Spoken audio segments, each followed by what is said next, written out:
Technologies Incorporated.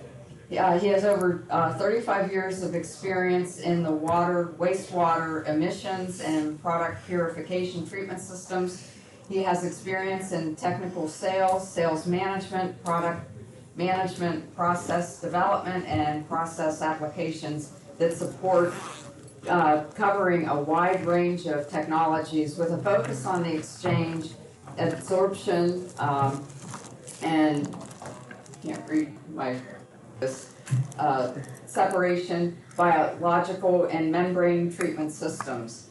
I wanted to let you know we're going to hold questions until the end, so write them down if you have questions during the presentation, but I want to invite Robert to come up and get started. Thank you very much. Can you hear me all? Yep. All right. Good morning. The purpose of this call is to, or this, so used to doing Teams meetings. I hear you. So the purpose of this presentation is really to have an overview of the potential active treatment solutions for a given acid mine drainage opportunity that you may run into, and kind of share with you some novel ideas and new things that are coming up, and then also to share with you what are the economics associated with it, and really kind of focusing on what are the life cycle costs associated with a given project. So, let's see, it's on. So, yesterday morning, you saw a bunch of work done in regards to passive treatment systems. They've been around for decades. They basically revolve around either aerobic, anaerobic, or anoxic treatment applications using limestone, wetlands, cattails, and a bunch of different settling and treatment ponds. Active treatment is typically greater than 50 gallons a minute, and the pH, obviously, if it's acid mine, it's lower than 6.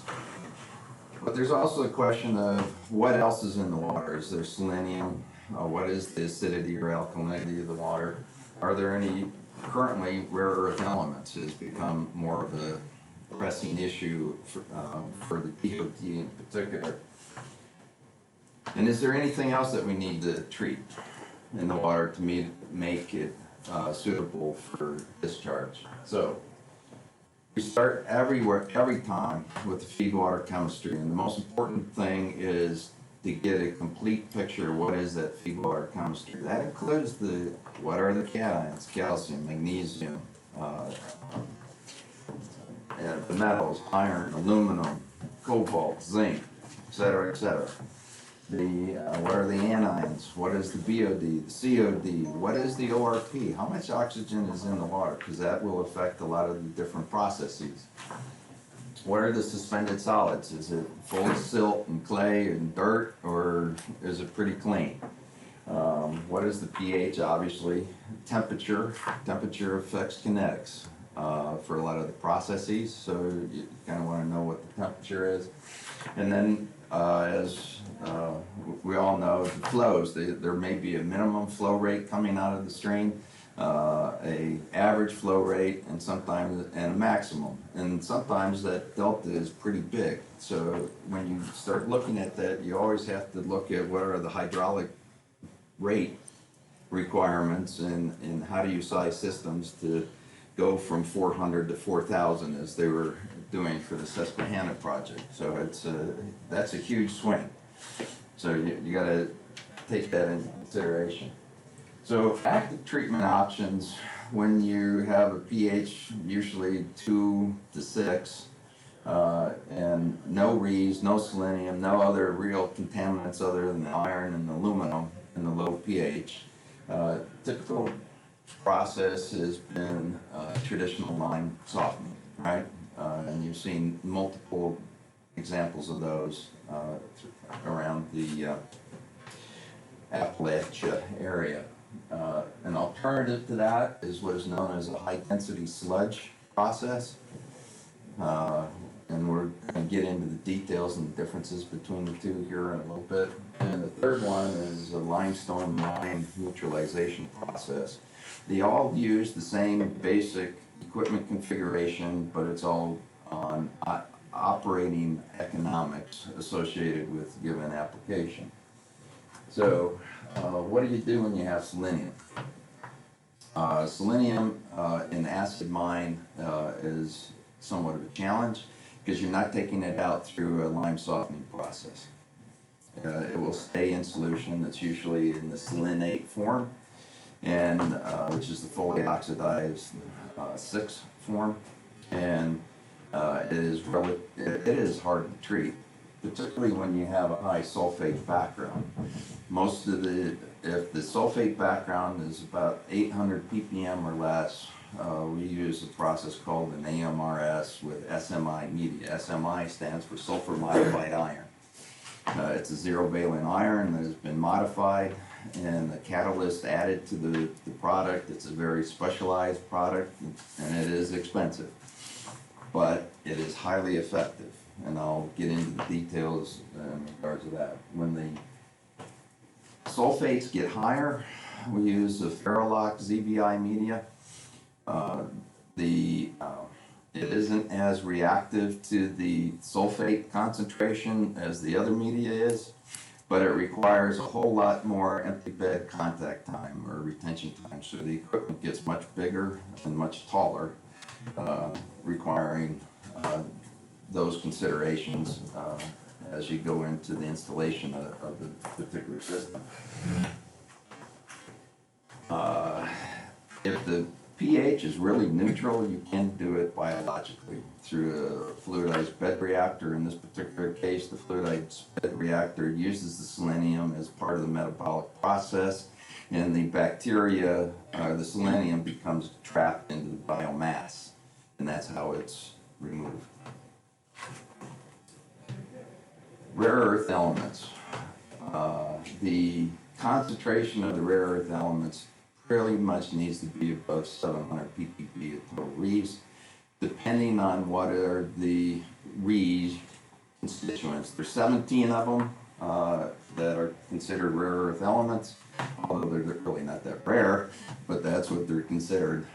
5 of them determine the profitability of the process, okay, because they have the most value or the most demand associated with them. Again, the SMI media has a very high selectivity. Well, it's not so much a selectivity, and you'll see, and I'll explain it more when we get into those slides. So evaluating the various options. Traditional lime neutralization has a lime silo that feeds into a reaction tank.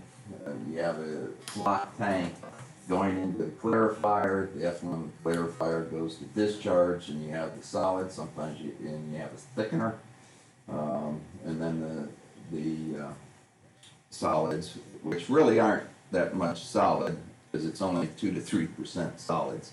It's more of a liquid stream with some particulates in it. So we took a base case of using 500 gallons a minute, 200 milligrams of iron, aluminum at 15, pH at 3, sulfates around 663, and kilowatts at 12 cents, lime at $230 a ton, and polymer at $3 a pound. What we looked at here was what is the cost of the capital associated with the treatment system, and then what is using traditional consulting engineering practices, how much is that going to cost to install. So roughly about $3.2 million to put one of those projects in at 500 gallons a minute. And then we also went and looked at using those power and chemical costs. What does that cost for just those items outside of labor? Labor would be, that gets down into how much telemetry do you have on the system, How many state employees do you have to operate the system? Are you outsourcing the operation of the system? So we just tried to get it to a common denominator of the chemicals and power. And it's about $437,000 a year is the estimated operating cost for a system at 500 gallons a minute. So it's simple. It's known. It has low capital costs. However, you get a real fine solids stream, and you have inefficient use of the lime because a major portion of the lime is attached to the various particulates, and you waste it. So how do you improve that process? That process is improved by using a high-density sludge system, in which now you take back a portion of the solids to the front end of the system. And you have that reaction going on, because you still have capacity associated with the lime that's attached to it. Add some more lime, the flocculation back in, down through the thickener, and the solids out. The solids out of the this portion here becomes about 20% coming down this way, and about 30% going out the thickener. Installation cost is a few $100,000 more because you have to add a few more tanks, pumps, and that kind of stuff. The operating cost is about $70,000 less than, and that's all in lime savings. Power is about the same. Polymer utilization is about the same. So it's really in getting better utilization of the lime. So its advantages are low flow of the sludge, and I'll have a slide that shows you what that looks like. Lower solids, more complete oxidation. It forms ferric oxyhydroxide compound. And however, it does require more equipment. So getting into the next process here is looking at limestone and lime neutralization together. Limestone's a lot cheaper than the lime. However, you can see you're now adding another silo, another mixing tank, just more equipment. The process is similar to the high density sludge process because you do recirculate some of it back around, and your waste slurries come out. Now, the slurry solids is more than the traditional calcium lime softening, but far less than what you get out of the high density process. And we're going to get into that. It has a much higher cost associated with it. Here are we added limestone at $90 a ton for the evaluation, and it comes in about $436,000. They're about the same as a traditional calcium lime softening application. So process, just so that you understand what it is the limestone is to raise the pH to 5, and then the lime to raise it up to 6.5, 7 as we go out. It does reduce the amount of lime used, but you have more pieces of equipment, more challenges. Here's what the sum of all that is from a chemical utilization perspective, and what are the total percent solids. As you can see, the high density sludge lime, you're instead of having 17 gallons a minute, you're down to 1.5 gallons a minute coming out of the underflow, and less than a gallon a minute coming out of the thickener. So when you get net, you have 30% here, 60% after dewatering. So your wet tons per day is about 2.3 versus 8 or 6. All right, so it gets you a much better process for treatment and a low volume of lime. Now there's several companies that say they know how to do the HDS process. Some do it better than others. So there is tweaks and know-how that needs to be applied, particularly to the operations. You can have all the pots and pans and then not apply it correctly. So make sure that you, whom you work with, they're able to work with you and explain how to operate that system in accordance with its design, or the proper design. So I'm going to jump now to selenium treatment. Now we have a low pH stream, 4.5, stay at the 500 gallon a minute, and I just use 30 ppb of selenium in the feed stream. As the selenium concentration goes up, so does the cost per year, and as the sulfate level goes up, the cost per year will also increase for this particular, for the SMI media. But this is just a point. ORP also has an impact. So if you have an ORP at 500 or 4,500, it has an impact because it helps oxidize the zero valent iron, and you start losing capacity. So you may have to have a sodium sulfite addition. So what happens in the reactor? So this is the reactor here, and I'll get into that. The selenate actually goes through a reduction reaction in the reactor vessel itself. From that reduction, it's now in the selenite form. The selenite then forms a complex with the iron matrix of the media and gets further reduced to elemental selenium. So what you end up with is an iron selenium ore that is then disposed of, or if you find somebody that wants to buy the selenium or the iron for smelting, you can get rid of it that way.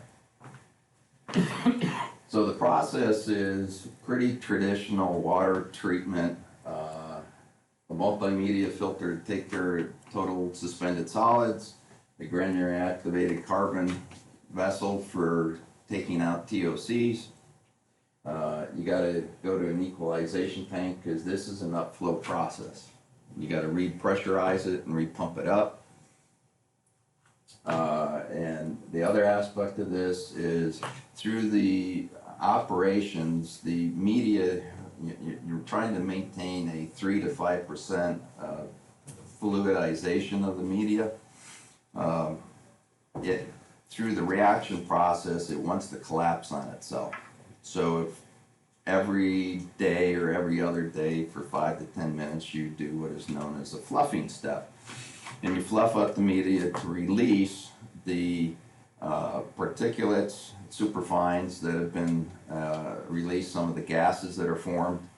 There's some hydrogen gas that occurs in the reaction, and then the effluent, depending on what are the regulations and what needs to be accomplished, can either go to settling ponds, or it goes through a clarifier aeration clarification step, followed by a multimedia filter to get residual iron, which you would expect coming out of the system, and meet the NPDES permit requirement.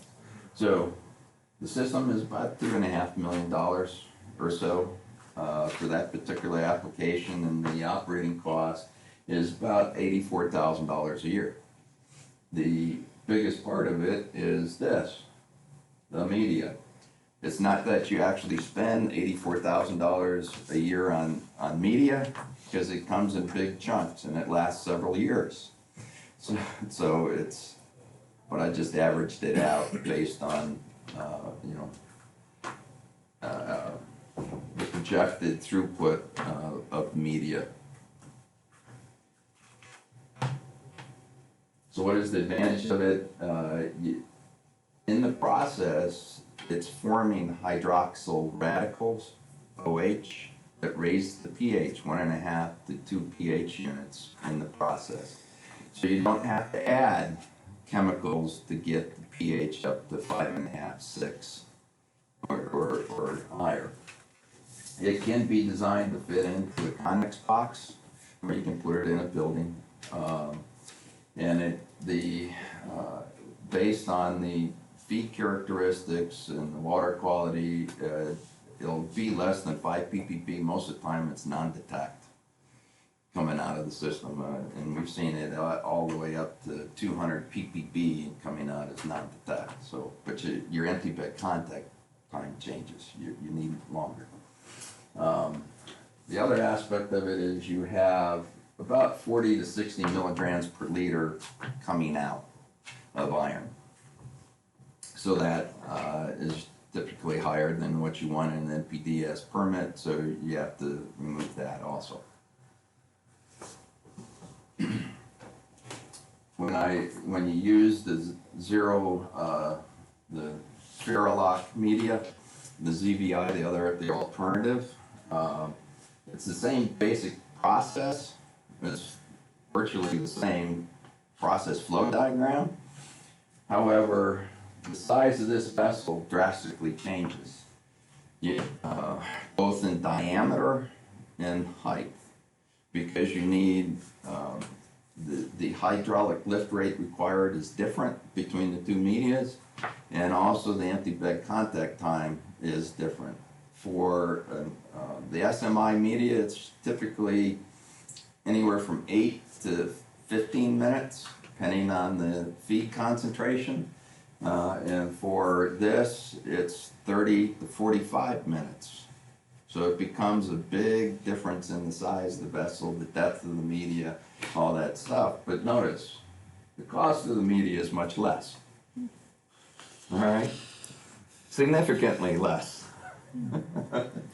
So, it costs more for the capital equipment up front, but your net operating cost is actually less. So what happens is we go through an evaluation of what are the life cycle costs based on the feed water chemistry to determine which is the best solution for the application. So, and we share that and move forward. So again, it'll raise the pH about 1.5 units. If you have the feed stream coming in at 4.5, that'll get you to 6. But if you have it coming in at 4, that might get you to 5.5. You can have a feed stream coming in on both of these that is above 4.5. You know, come in at 5, 5.5.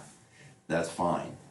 You know, you don't want to necessarily adjust the.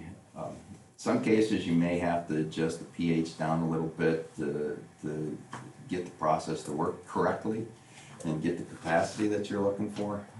But that'll be project-specific evaluation. We put telemetry on both of these so that you can see what's going on and you don't have to be there 24/7. So you have limited operator interface. The main thing that the operator is doing is making sure you haven't sprung a leak.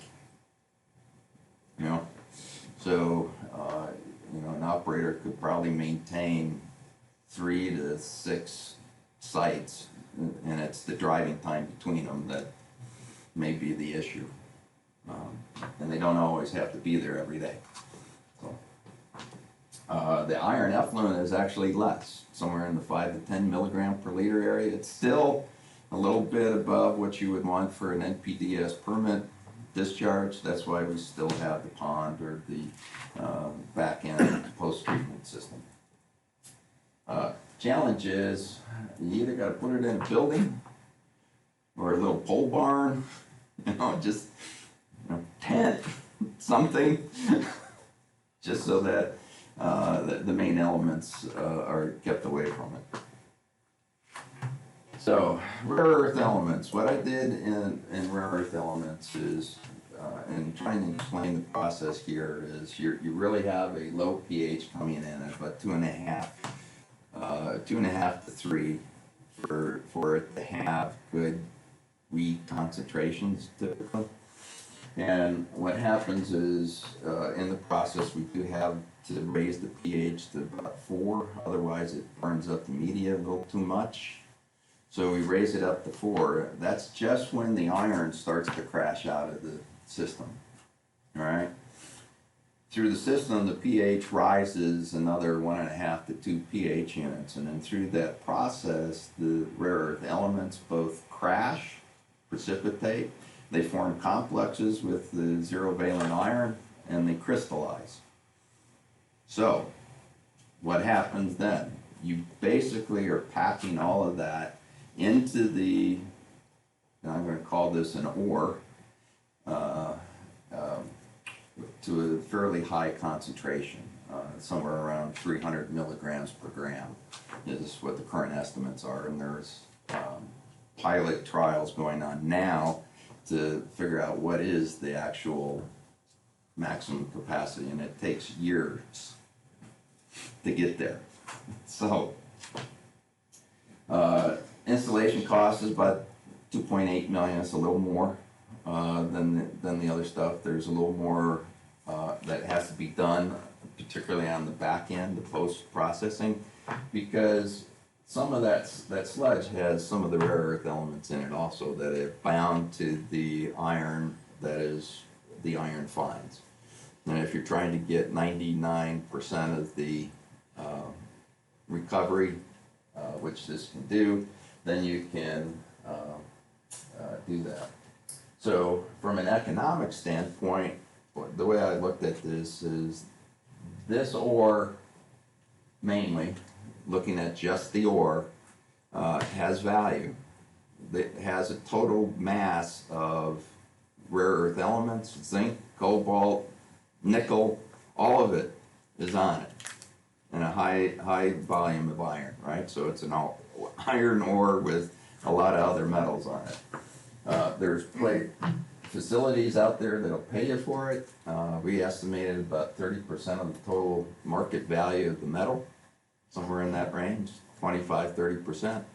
This particular case, with 3 ppm of total rees, is profitable, about $156,000 a year. But if you drop that down to about 1.4 ppm of total rees, it offsets the cost, but you still have an operating expense. All right. So each site is going to be different, needs to be evaluated, and the other thing is, what is the ratio of the rare earth elements, and what are the values associated with those elements? All right. The interesting thing is the Department of Defense, through their Critical Minerals Security Act and Sourcing SCORE, is willing to front 80 to 100% of the capital costs to have commercial systems put in. So there are currently in this fiscal budget funding for 3 projects. As soon as Congress gets their act together and the president signs it, then that funding becomes available for the 3 projects. The Army Corps of Engineers is involved, the Colorado School of Mines, Southern Illinois University, yada yada. So there's a whole lot of interest in this particular process. So from that aspect, that you can capture the reach, you can offset some of the operating costs. It's a fairly simple system, and can help treat the water down to NPDES requirements.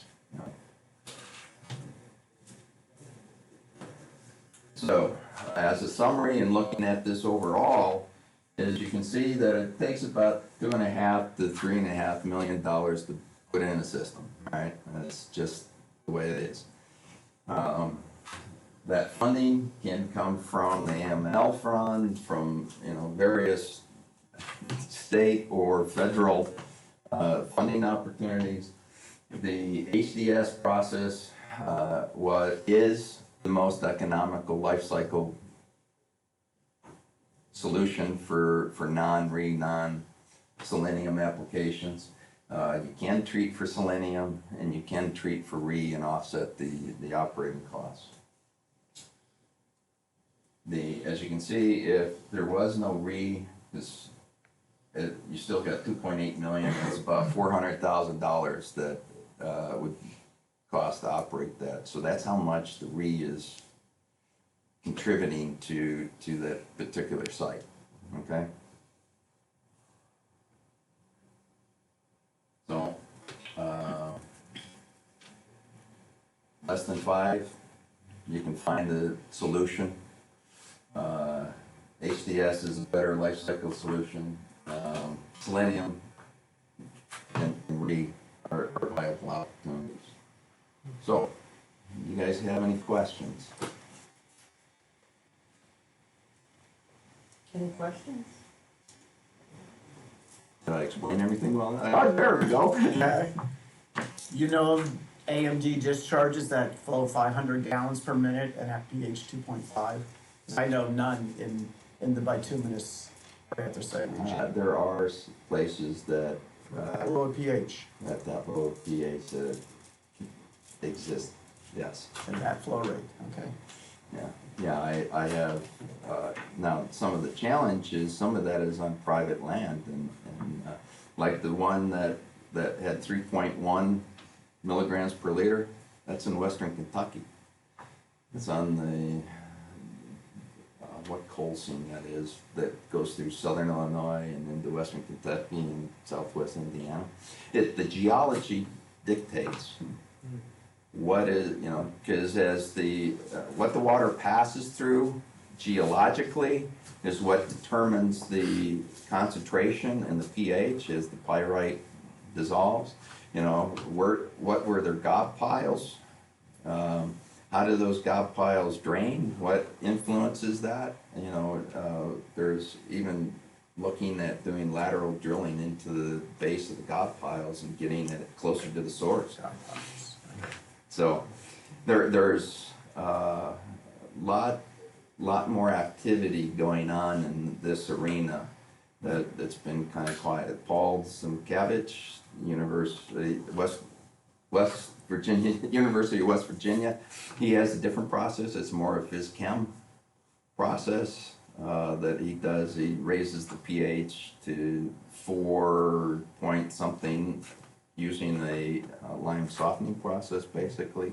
Crashes the iron out, and then he tries to crash the rare earth elements separately as he raises up the pH. So, that's just a different process. I don't know any of the economics associated with it, so I couldn't evaluate it. So, yeah. I also haven't seen a lot of sites with that high of dissolved rare earth element content, especially in this state. Yeah. So, and they're usually concentrated in the solids, but that happens over a long period of time. Yeah. So when you're taking out your media, what's the time frame of exhaustion that can it accumulate in there over time? Yeah, so for the high concentration one, that was in about 1.5 years. And the 1.4 was in about 2.2 years to get there. The other one was in southern Illinois, and it's very similar to, and I've also evaluated Martinka site and other sites. I got a database that's like all these various sites that we've evaluated. We've evaluated some for corporations, and we evaluated some for DEP. So, but yeah, there are some out there. 2.5 is like the extreme. Most of them are in the 3.5 range. And in the economics, so depending on, I don't have to use as much, or we don't have to use as much sodium hydroxide to raise the pH in those cases, and that portion of the OPEX drops. But I kind of wanted to go towards the extreme for the evaluation. We still have a couple more minutes. Any more questions? Sure. So there's a top 5 for rare earths. Yeah. Mentioned dysprosium might be one. Is Which there one? a dysprosium, is that on the top? I mean, it's, and maybe from Yeah. a Department of Defense. Neodymium from a Department of, yttrium from the Department of Defense. The highest valued one is scandium. Scandium is about $3,500 to $4,000 per kilogram.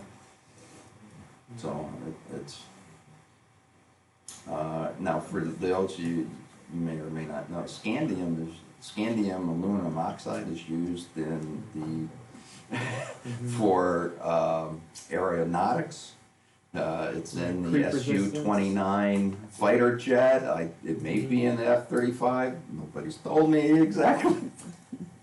But there is scandium aluminum oxide or alloys that have high strength, low weight.